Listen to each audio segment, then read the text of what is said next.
Good day everyone, this is Miriam and I will be reporting speciation and evolution. Before we discuss what is speciation, let's recap first the term species and hybrid. Species is a group of organisms that can interbreed and produce fertile offspring, while hybrid is an offspring resulting from the mating of two different species and is infertile.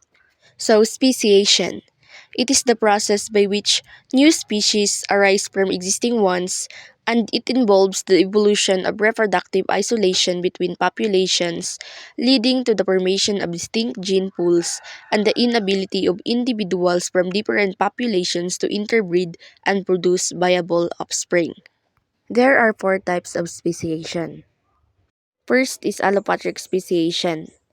Allopatric speciation is a type of speciation that occurs when populations of a species becomes geographically isolated from one another.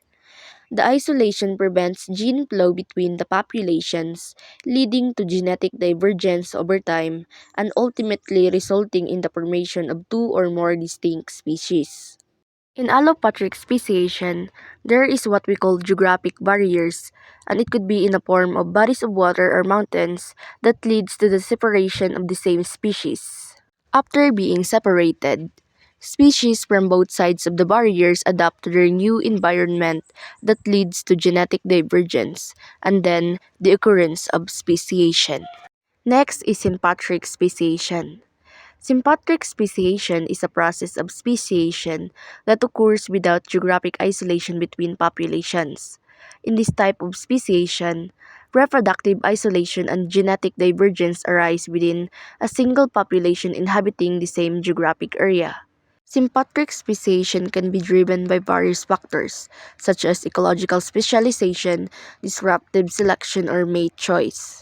Ang difference between allopatric ug sympatric speciation is that ang allopatric speciation is ga-occur if naay geographic isolation or geographic barrier. Pero diri sa sympatric speciation, dili na siya kinahanglan og mga geographic barriers kay ga-occur lang ang speciation within the same area. Natay gitawag nga pre-zygotic barrier o post-zygotic barrier sa sympatric speciation. Sa pre-zygotic barrier or before the formation of the zygote, natay behavioral isolation, temporal isolation, and habitat isolation. Example sa behavioral isolation is ang courtship song sa mga birds. Even though very similar sila nga species, if ang female bird dili ganahan ana nga music, is wala gyud mahitabo nga mating. Sa temporal isolation, nara gyapon sila sa the same area but different ilahang mating season, maong walay mahitabo gyapon nga mating. Diri sa habitat isolation, even though very similar gyapon sila nga mga species just like the frog, if lailahi ilang habitat like ang kini nga frog kay sa land lang siya ug kini nga frog kay sa water, ga-prevent gyapon na siya nga magmate ang duha ka frogs. Sa post-zygotic barrier, naay mating and fertilization. Like for example, ang zonkey, which is an offspring of two different species nga zebra and donkey. Na-form ang zonkey but dili gyapon ka reproduce since sterile man siya. And some species produced by two different species is weak and they do not survive long. Next is parapatric speciation. Parapatric speciation is a mode of speciation that occurs when populations of a species occupy neighboring or adjacent geographical areas with limited overlap. Unlike allopatric speciation, where populations are completely isolated, and sympatric speciation, where populations occupy the same area, parapatric speciation involves a gradient of environments or habitats that act as a partial barrier to gene flow.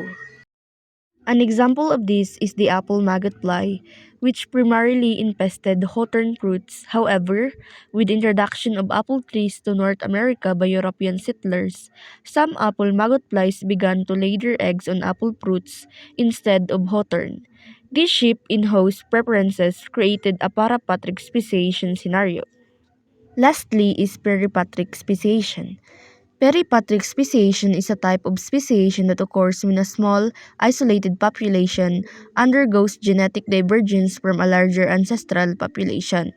It is a special case of allopatric speciation where the isolated population is a small subset of the larger population, typically occurring at the periphery of the species range. An example of peripatric speciation involves the Hawaiian Drosophila, a group of fruit flies endemic to the Hawaiian Islands, which originates from a small founder population from the mainland. These flies diversified into numerous species, each adapted to specific island habitats due to genetic divergence driven by unique ecological conditions. Evolution. Evolution is the process by which species of organisms undergo change over time, resulting in the diversity of life observed on Earth. So these are the mechanisms driving speciation and evolution.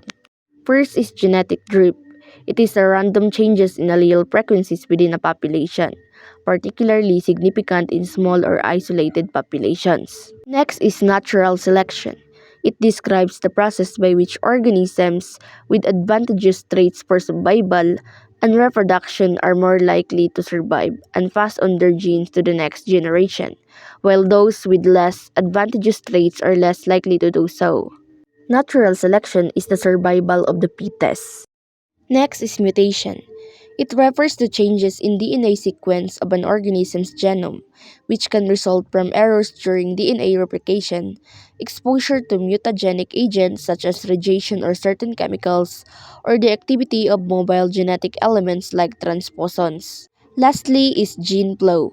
It occurs when individuals from different populations interbreed and exchange genetic material through reproduction, leading to the mixing of gene pools. So this would be the end of my discussion, and thank you for listening.